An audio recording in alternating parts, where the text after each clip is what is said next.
بسم اللہ الرحمن الرحیم۔ السلام علیکم۔ ہائے میری بیٹی کو کیا ہوگا؟ واجدہ نے تڑپ کر پوچھا اور اس کا چہرہ اپنے ہاتھوں میں لے کر بولی، نیلم میری بچی کیا ہوا؟ نیلم کی آنکھیں بند تھیں، اس نے واجدہ کی پکار کو نہ سنا۔ وہ کیسے سنتی، وہ بے ہوش تھی۔ بہن پریشان نہ ہو، عاشق بٹ کی بیوی بولی، ابھی اسے ہوش آ جائے گا، یہ ڈر گئی ہے۔ ڈر گئی ہے؟ فیاض حسین نے پوچھا، کس چیز سے؟ وہ جی کالے بلے سے، اس مرتبہ عاشق بٹ کی بیوی بولی۔ کالا بلہ یہاں کہاں آ گیا؟ واجدہ نے پریشان ہو کر کہا۔ بس جی ہم دونوں چارپائی پہ بیٹھے باتیں کر رہے تھے، عاشق بٹ کی بیٹی نے بتایا۔ میں اس کو گاؤں کے بارے میں بتا رہی تھی کہ وہ کالا بلہ اچانک چارپائی کے نیچے سے برآمد ہوا اور اچھل کر نیلم کی گود میں آ بیٹھا۔ اس کالے بلے کو اپنی گود میں دیکھ کر نیلم نے ایک زوردار چیخ ماری اور پھر بے ہوش ہو گئی۔ میں کمرے سے باہر تھی، عاشق بٹ کی بیوی بولی۔ چیخ کی آواز سن کر بھاگے ہوئی اندر آئی۔ اس وقت تک نیلم بے ہوش ہو چکی تھی۔ کالا بلہ اس کی گود سے نکل کر چھلانگ لگا رہا تھا اور یہ عائشہ اس کالے بلے کو ششت کر کے بھگا رہی تھی۔ کالے بلے نے تیزی سے چھلانگ لگائی اور کمرے سے باہر چلا گیا۔ عجیب لڑکی ہے، فیاض حسین نے کہا۔ بلہ گود میں آ بیٹھا تو ڈر کر بے ہوش ہو گئی، بھلا بلیوں سے بھی کوئی ڈرتا ہے؟ فیاض اس کو ہوش میں لانے کے لیے کچھ کرے، میرا دل تو بیٹھا جا رہا ہے، جانے کیا ہونے والا ہے، ذرا اس کو ہوا کرو اور پانی کے چھینٹے اس کے منہ پہ مارو، ابھی ہوش آ جائے گا، عاشق بٹ بولا۔ عاشق بٹ کی بیٹی عائشہ فوراً ہاتھ کا پنکھا لے کر جھلنے لگی۔ عاشق بٹ کی بیوی ایک کٹورے میں پانی لے آئی۔ واجدہ نے اس کے ہاتھ سے کٹورا لے کر اس کے منہ پر چھینٹے مارے، مگر نیلم نے آنکھیں نہ کھولیں۔ سنیں یہاں کوئی ڈاکٹر نہیں؟ واجدہ عاشق بٹ سے مخاطب ہوئی۔ یہ چھوٹا سا گاؤں ہے، یہاں ڈاکٹر کہاں، البتہ ایک کمپاؤنڈر ضرور ہے جو یہاں ڈاکٹر بنا بیٹھا ہے، آپ کہیں تو اسے بلوا دوں، عاشق بٹ نے جواب دیا۔ کیوں فیاض حسین؟ واجدہ نے فیاض حسین سے اجازت چاہی۔ ہاں بلوا لو، کمپاؤنڈر ہے تو کچھ نہ کچھ تو ضرور جانتا ہوگا۔ ہاں جی، ویسے تو بڑا تجربہ کار ہے، پورا گاؤں اسی سے علاج کراتا ہے، پھر اسے بلوا دیں، فیاض حسین نے کہا۔ اچھا جی، یہ کہہ کر عاشق بٹ نے پاس کھڑے ایک بچے کو حکم دیا، اوئے جاؤ بوٹے نو لا، اس سے کہنا چودھری جی نے بلایا ہے۔ یہ سن کر بچہ فوراً کمرے سے تیر کی طرح نکل گیا۔ ذرا اس کے تلوے سہلاؤ، فیاض حسین نے واجدہ سے کہا۔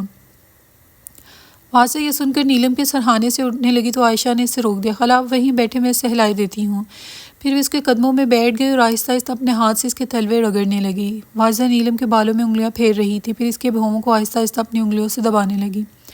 عاشق بٹ کی بیوی گاہے بگاہے اس کے چہرے پر چینٹے مار رہی تھی۔ فیاض حسین نے عاشق بٹ کو خاموش کھڑے تھے۔ کیا ڈاکٹر کا گھر دور ہے؟ فیاض نے پوچھا۔ جی نہیں، قریب ہی ہے، پتہ نہیں وہ ابھی تک کیوں نہیں آئے، میں جا کر دیکھتا ہوں۔ چلیے آپ کے ساتھ میں بھی چلتا ہوں، آ جائیں، عاشق بٹ نے کہا اور دونوں کمرے سے نکل گئے۔ ان دونوں کے کمرے سے نکلتے ہی اس نے اپنی دم زور سے کچی زمین پر ماری اور پھر اٹھ کر کھڑا ہو گیا۔ وہ ایک کرسی کے نیچے بیٹھا تھا۔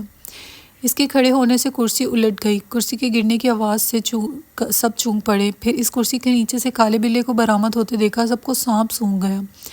کالے بلے نے چارپائی پر بے ہوش پڑی نیلم کو اپنی سرخ سرخ آنکھوں سے دیکھا، میاؤں کی ڈرونی آواز نکالی اور وہیں سے چھلانگ لگائی۔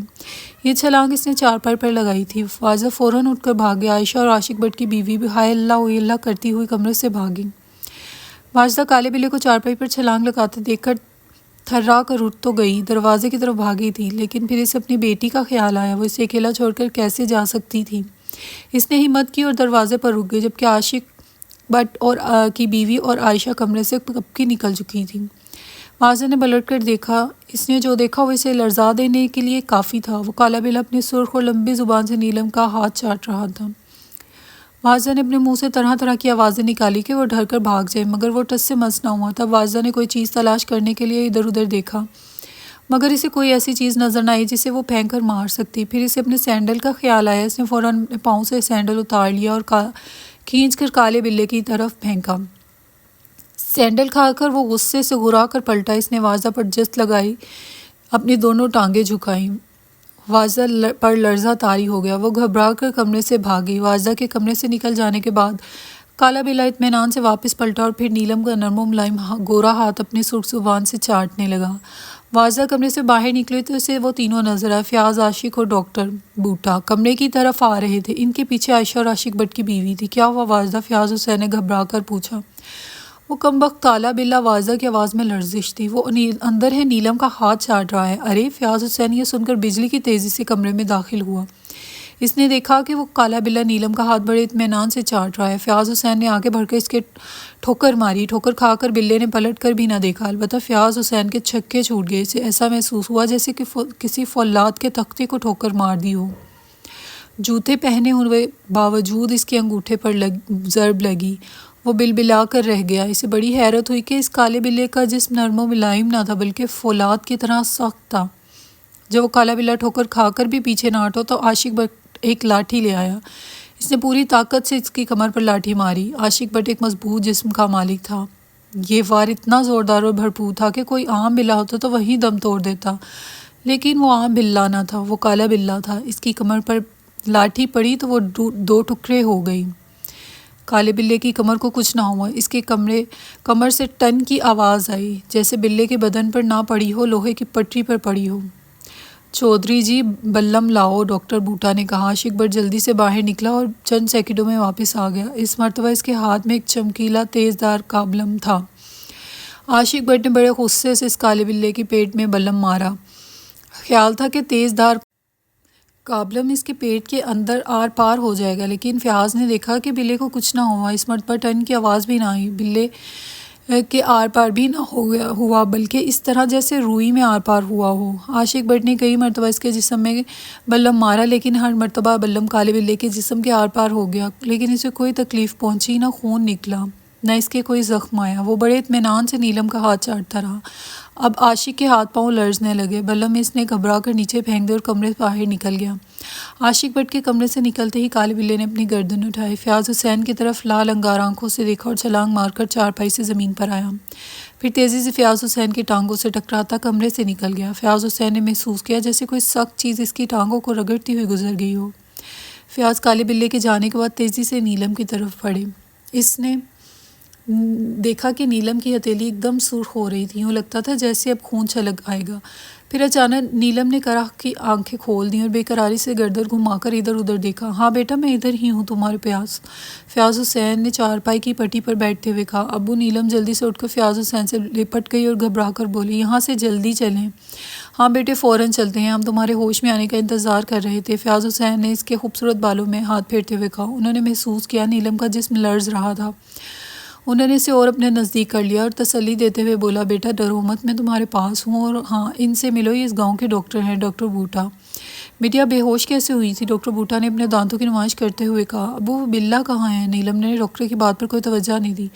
وہ چلا گیا۔ فیاض حسین نے دروازے کی طرف دیکھا، ان کی آواز میں خوف تھا۔ تب اچانک نیلم کی نظر ہتھیلی پر پڑ گئی، وہ ایک دم سرخ ہو رہی تھی، ساتھ میں جلن بھی ہو رہی تھی۔ نیلم نے اپنی ہتھیلی فیاض حسین کے سامنے کر کے پوچھا، ابو یہ کیا ہوا؟ پہلے فیاض نے سوچا اسے سچ سچ بتا دے، تمہاری ہتھیلی کو کالے بلے نے چاٹا، لیکن پھر انہوں نے سوچا اس طرح اس کے دل میں کہیں دہشت نہ بیٹھ جائے۔ یہ سوچ کر انہوں نے ارادہ بدل دیا اور بولے، بیٹا نہیں، کچھ نہیں بیٹا، یہ تمہارے ہاتھ کو ہوا، اس پہ ہم مرہم لگا دیتے ہیں۔ پھر فیاض حسین ڈاکٹر بوٹا سے مخاطب ہوا، آپ کے پاس کوئی ٹیوب وغیرہ ہے؟ جی ہاں، میں ابھی پٹی کیے دیتا ہوں، ڈاکٹر بوٹا نے اپنا بیگ کھولتے ہوئے کہا۔ اب شام ہونے کو آ رہی تھی۔ فیاض حسین سورج غروب ہونے سے پہلے اس علاقے سے نکل جانا چاہتے تھے تاکہ اندھیرا ہونے تک وہ مین روڈ پر پہنچ جائے۔ یہ سوچ کر انہوں نے فوراً ہی وہاں سے نکلنے کی تیاری کی۔ عاشق بٹ نے انہیں روکنے کی کوشش بھی کی، لیکن وہ نہیں رکے، خاص طور پر نیلم کسی طور وہاں رکنے کے لیے تیار نہ تھی۔ وہ بار بار یہی کہے جا رہی تھی، ابو یہاں سے چلیں، یہاں سے نکلے، میرا دل گھبرا رہا ہے۔ تب وہ لوگ حسنہ کا جنازہ اٹھنے سے پہلے ہی سید پور سے روانہ ہو گئے۔ عاشق بٹ انہیں گاؤں کے باہر کار تک چھوڑنے آیا۔ ڈرائیور انہیں دور سے آتے دیکھ کر باہر نکل آیا۔ نیلم کے ہاتھ میں پٹی بندی دیکھ کر وہ پریشان ہو گیا۔ کیا ہوا نیلم بی بی؟ اس نے فکر مندی سے پوچھا۔ کچھ نہیں، ایسے ہی چوٹ لگ گئی تھی۔ جی بہتر صاحب جی، اس نے بڑے ادب سے گاڑی کا پچھلا دروازہ کھول دیا۔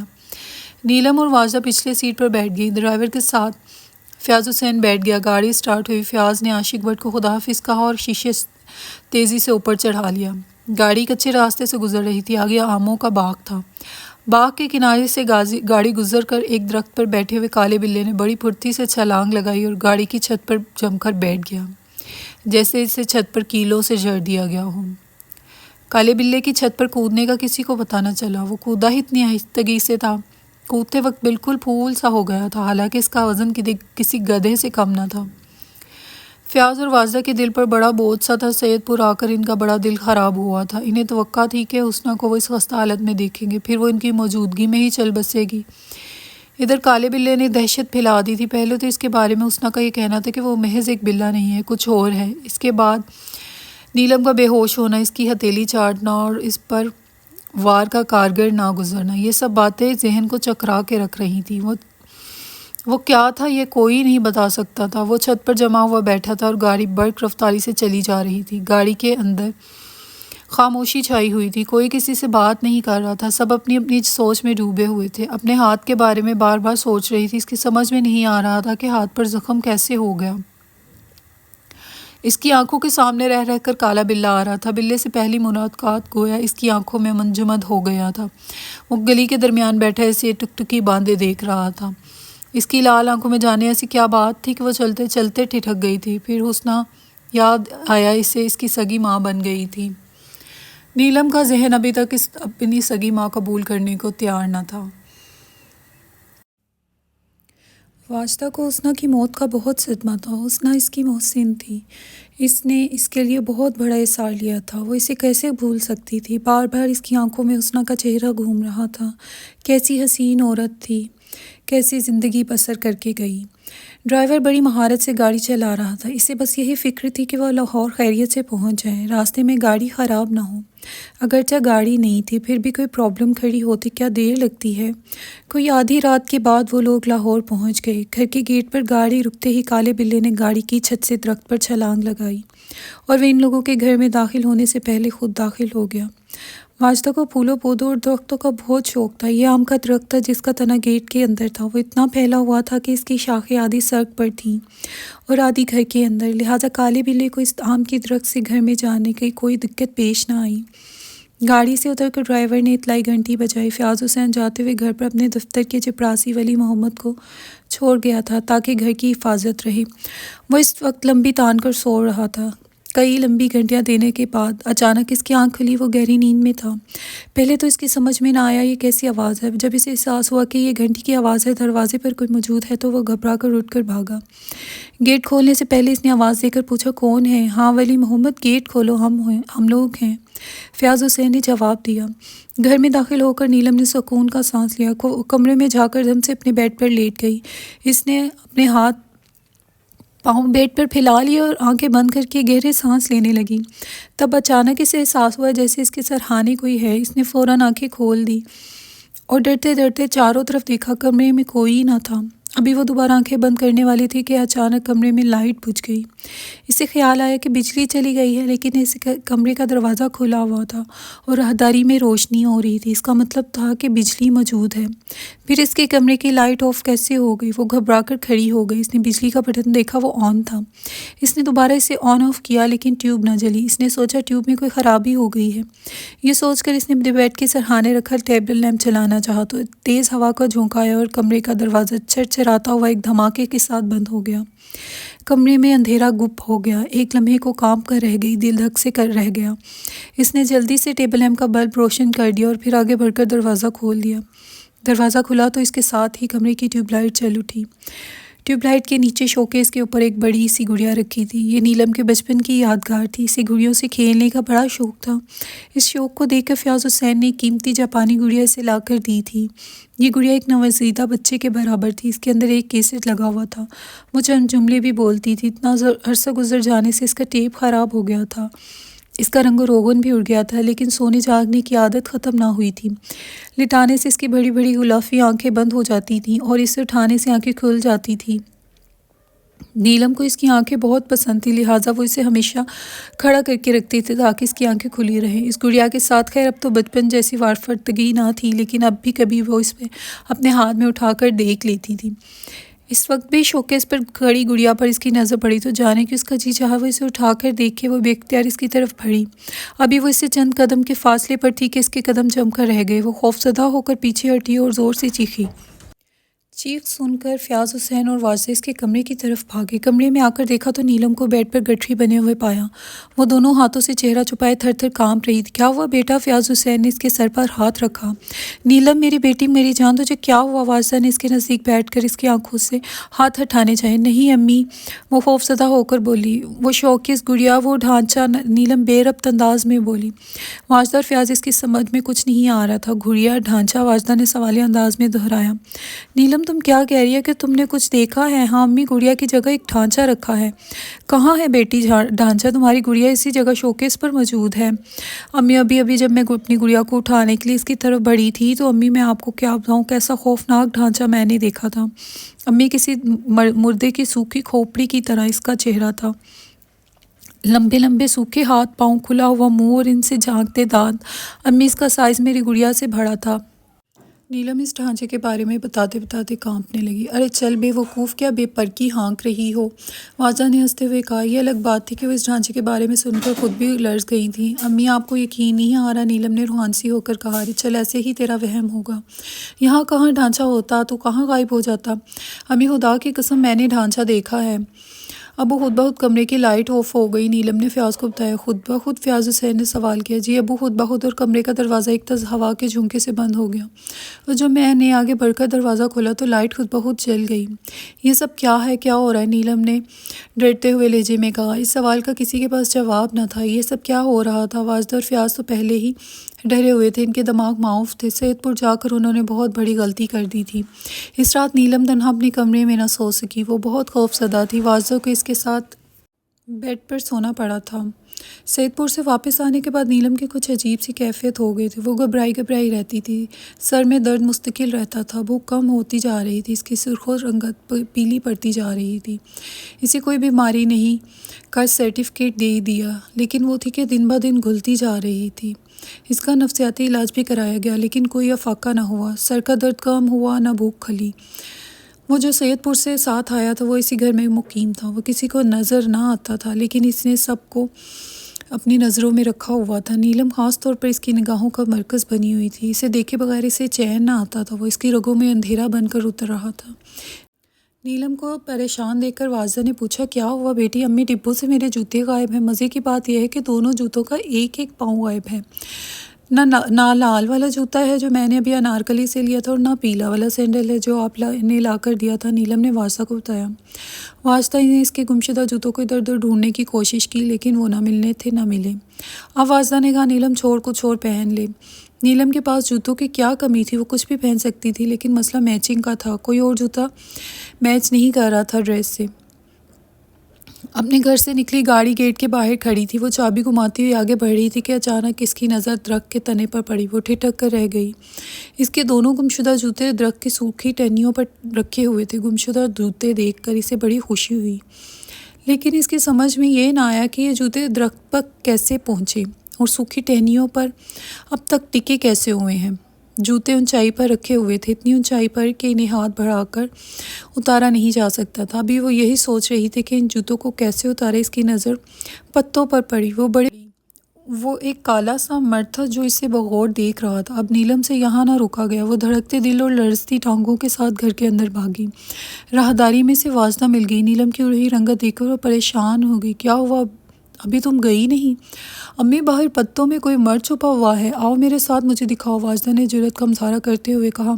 اور امی میرے جوتے مل گئے، وہ آم کے درخت کی سوکھی ٹہنیوں میں پھنسے ہوئے ہیں، اس نے چلتے چلتے بتایا۔ واجدہ نے باہر آ کر دیکھا تو وہاں کوئی نہ تھا، اس نے جھاڑیوں میں اچھی طرح دیکھ لیا، البتہ نیلم کے جوتے جھونکے تو سوکھی ٹہنیوں پر رکھے ہوئے تھے۔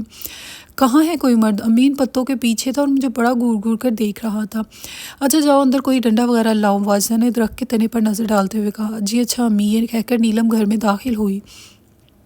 اسٹور میں چند مچھردانی کے ڈنڈے پڑے ہوئے تھے۔ جب وہ اسٹور میں داخل ہوئی اور اس نے لائٹ جلانے کے لیے بٹن پر ہاتھ رکھا تو کسی نے اس کا ہاتھ پکڑ لیا۔ کسی نے نیلم کا ہاتھ کیا پکڑا، گویا اس پر قیامت گزر گئی۔ اسٹور میں دن کے وقت بھی اندھیرا رہتا تھا، اس وقت تو خیر مغرب کا وقت ہو چکا تھا، اندھیرا گہرا ہو گیا تھا۔ نیلم نے اندھیرا دور کرنے کے لیے بلب روشن کرنا چاہا، بٹن اسٹور میں داخل ہوتے ہی تھا۔ نیلم نے اندر سے بٹن پر ہاتھ رکھا اور ابھی اس نے بٹن پر آن کرنے کے لیے ہاتھ رکھا ہی تھا کہ اس کا خوبصورت نرم و نازک اور گورا ہاتھ کسی کے ہاتھ میں چلا گیا۔ وہ لائٹ نہ جلا سکی، اس کے ہاتھ پر کسی نے نرمی سے گرفت کی تھی۔ یہ گرفت غیر محضبانہ نہ تھی، کسی نے بہت آہستگی سے اس کے ہاتھ کو پکڑا تھا، بہت پیار سے چھوا تھا۔ امی وہ بری طرح چیخی اور پھر باہر کی طرف بھاگی۔ واجدہ بھی باہر آ رہی تھی۔ وہ نیلم کا انتظار کر رہی تھی کہ وہ ڈنڈا لائے تو وہ اس کے جوتوں کو اتارے۔ نیلم کو بغیر ڈنڈے اور بدحواس ہو کر بھاگتے ہوئے اپنی طرف آتا دیکھ کر واجدہ پریشان ہو گئی۔ کیا ہوا نیلم؟ اس نے پوچھا۔ امی اسٹور میں کوئی ہے، میں نے لائٹ جلانے کے لیے ہاتھ بڑھایا تو اس نے میرا ہاتھ پکڑ لیا۔ نیلم نے لمبے لمبے سانس لے کر جلدی جلدی بتایا۔ ارے تو بہت ہی ڈرنے لگی، ہاں میرے ساتھ۔ واجدہ نے اس کا ہاتھ پکڑا اور اندر کی طرف چلی۔ واجدہ نے محسوس کیا نیلم کا ہاتھ بالکل ٹھنڈا ہوا پڑا ہے۔ اسٹور کے اندر پہنچ کر لائٹ جلائی، وہاں کی ایسی کوئی چیز نہ تھی جو اس کا ہاتھ پکڑتی۔ کیا ہے یہاں؟ واجدہ نے نیلم سے پوچھا۔ اس بات کا وہ کیا جواب دیتی؟ اس نے کچھ دیکھا تو وہ جواب دیتی نا۔ اس نے محض محسوس کیا تھا اور اس وقت بھی وہ ایک بات محسوس کر رہی تھی۔ اس نے واجدہ کا بازو پکڑ کر ایک گہرا سانس لیا۔ امی آپ کو خوشبو محسوس ہو رہی ہے؟ نیلم نے ایک اور گہرا سانس لیتے ہوئے واجدہ سے پوچھا۔ ہاں کوئی خوشبو آ تو رہی ہے۔ واجدہ نے لمبا سانس لیا۔ کیسی خوشبو ہے یہ؟ نیلم نے سوال کیا۔ یہ تو گلاب کے پھولوں جیسی معلوم ہوتی ہے، واجدہ نے گہرا سانس لے کر کہا۔ اسٹور میں یہ خوشبو کہاں سے آ گئی؟ امی مجھے ڈر لگ رہا ہے۔ نیلم واجدہ کے بازو سے لپٹ گئی۔ پگلے اس میں ڈرنے کی کیا بات ہے؟ کوئی خوشبو سے بھی ڈرتا ہے؟ امی یہاں کچھ سے پہلے ضرور کوئی تھا۔ نیلم کی آواز میں لرزش تھی۔ ارے کوئی نہیں تھا، وہ محض تیرا وہم تھا۔ تجھے تو باہر بھی کوئی آدمی نظر آیا تھا، پتہ نہیں تجھے کیا ہو گیا ہے۔ مجھے ہر وقت کچھ نہ کچھ نظر آتا رہتا ہے۔ امی میں سچ کہہ رہی ہوں، اس کے ہاتھ کا لمس اب تک مجھے محسوس ہو رہا ہے۔ وہ کوئی بہت گرم ہاتھ تھا، بخار زدہ۔ نیلم نے اپنے ہاتھ کی پشت پر ہاتھ پھیرتے ہوئے کہا۔ واجدہ نے اس کی بات کا کوئی جواب نہ دیا۔ اس نے آگے بڑھ کر ایک ڈنڈا نکالا۔ وہ خوشبو ابھی تک آ رہی تھی۔ یہاں محسوس ہوتا تھا اسٹور میں منو گلاب رکھے ہوں۔ ڈنڈا نکال کر واجدہ باہر آئے، پھر وہ گھر کے بڑے دروازے سے باہر نکلی۔ نیلم اس کے پیچھے پیچھے تھی۔ وہ بہت سہمی ہوئی تھی۔ درخت کے تنے پر اب وہ جوتے نہ تھے، وہ زمین پر پڑے ہوئے تھے، شاید ہوا کے جھونکے سے نیچے آ گرے تھے۔ نیلم نے اپنے دونوں جوتے اٹھائے، انہیں الٹ پلٹ کر دیکھا، وہ صحیح سلامت تھے۔ واجدہ کچن میں تھی، وہ رات کے کھانے میں مصروف تھی۔ حسنہ کے جانے کے بعد اس نے کوئی باقاعدہ ملازمہ نہ رکھی تھی۔ جھاڑو پونچھے اور کپڑے دھونے کے لیے ایک ماسی رکھی ہوئی تھی جو صبح کام کر کے چلی جاتی تھی۔ فیاض حسین نے بارہا کہا تھا کہ کھانے پکانے کے لیے بھی کوئی ملازمہ رکھ لو، لیکن واجدہ راضی نہ ہوئی۔ ٹیلی ویژن دیکھتے دیکھتے اچانک نیلم کو محسوس ہوا جیسے کوئی اس کے آس پاس موجود ہے۔ اس نے ڈرتے ڈرتے ٹیلی ویژن اسکرین سے نظریں ہٹا کر دائیں بائیں دیکھا، کوئی نہ تھا۔ پھر وہ ٹیلی ویژن دیکھنے لگی، لیکن اس کو سکون لٹ چکا تھا، وہ بے چین ہو گئی تھی۔ پھر اسے اچانک محسوس ہوا جیسے کسی نے اس کے چہرے کے نزدیک لمبا سانس لیا ہو۔ وہ فوراً اٹھ کھڑی ہوئی۔ اس نے کمرے میں چاروں طرف سہمی سہمی نظروں سے دیکھا، آس پاس کوئی نہ تھا۔ اس کا دل بڑی تیزی سے دھڑک رہا تھا۔ اب اس کے کمرے میں رکا نہ گیا۔ اس نے ریموٹ کنٹرول کے ذریعے ٹیلی ویژن آف کیا اور تیزی سے باہر نکل گئی۔ اسے معلوم تھا کہ واجدہ اس وقت کہاں ہوگی۔ وہ سیدھی باورچی خانے میں پہنچی۔ واجدہ وہاں موجود تھی، وہ سبزی کاٹ رہی تھی۔ لائی امی میں کاٹ دوں سبزی؟ نیلم نے واجدہ کے نزدیک پہنچ کر کہا۔ اچھا۔ واجدہ نے ہنس کر نیلم کو ترچھی نگاہوں سے دیکھا۔ تمہیں سبزی کاٹنے سے کب سے دلچسپی ہو گئی؟ ابھی سے، نیلم نے سرسری سا جواب دیا۔ تم نے ٹی وی کیوں بند کر دیا؟ اچھا بھلا گانا چل رہا تھا، واجدہ نے پوچھا۔ آپ سن رہی تھی کیا؟ ٹی وی کھول دوں؟ نیلم نے کہا۔ نہیں، تم مجھے یہ بتاؤ کہ تم نے ٹی وی کیوں بند کیا جبکہ تم موسیقی کے پروگراموں پر جان مارتی ہو اور اس وقت تو تمہارا پسندیدہ فنکار اسکرین پر تھا۔ سچ بتا دوں؟ نیلم نے واجدہ کی آنکھوں میں دیکھا۔ ہاں بتاؤ، واجدہ نے مسکرا کر کہا۔ مجھے کمرے میں ڈر لگ رہا تھا، نیلم نے واجدہ کے نزدیک ہو کر بولی۔ تو نیلم اب تم بڑی ہو گئی ہو، واجدہ نے ہنس کر کہا۔ ہاں امی میں جانتی ہوں کہ میں بڑی ہو گئی ہوں، بچی نہیں ہوں، لیکن میں کیا کروں کہ مجھے ڈر لگ رہا ہے، اور جب سے ہم سید پور سے آئے ہیں تب سے خوفزدہ کرنے دینے والے واقعات کا سلسلہ شروع ہوا ہے۔ امی یہ سب کیا ہو رہا ہے؟ کہیں کچھ نہیں ہو رہا، واجدہ نے بے نیازی سے کہا۔ اور چلو ٹی وی لاؤنج میں چلتے ہیں، میں وہیں بیٹھ کر سبزی کاٹ لوں گی، پروگرام بھی دیکھ لوں گی۔ ٹھیک ہے چلیں نیلم، واجدہ نے پیچھے پیچھے بولی۔ ٹی وی لاؤنج میں پہنچ کر نیلم صوفے پر پڑا ریموٹ کنٹرول اٹھایا اور ٹی وی کھول دیا۔ ٹی وی کی اسکرین فوراً روشن ہو گئی اور ایک روشن چہرہ چھوٹی اسکرین پر نمودار ہو گیا۔ واجدہ اپنی سبزی کے ساتھ بیٹھے نیچے قالین پر بیٹھ گئی۔ جب سے وہ اس سید پور سے آئی تھی اس کے دل کا سکون لٹ گیا تھا۔ ہر وقت اس کے سر میں درد رہنے لگا تھا۔ بعض وقت یہ درد اس قدر شدت اختیار کر لیتا کہ نیلم تڑپ جاتی۔ وہ درد سے اپنا سر پکڑ لیتی، پھر اٹھتی، ٹھیسوں میں افاقہ نہ ہوتا۔ واجدہ گھنٹوں اس کا سر دباتی رہتی۔ فیاض حسین نے شہر کے کسی بڑے ڈاکٹر کو نہ چھوڑا تھا۔ سب نے نیلم کا بغور معائنہ کیا تھا، سر کے ایکس رے بھی لیے گئے تھے، لیکن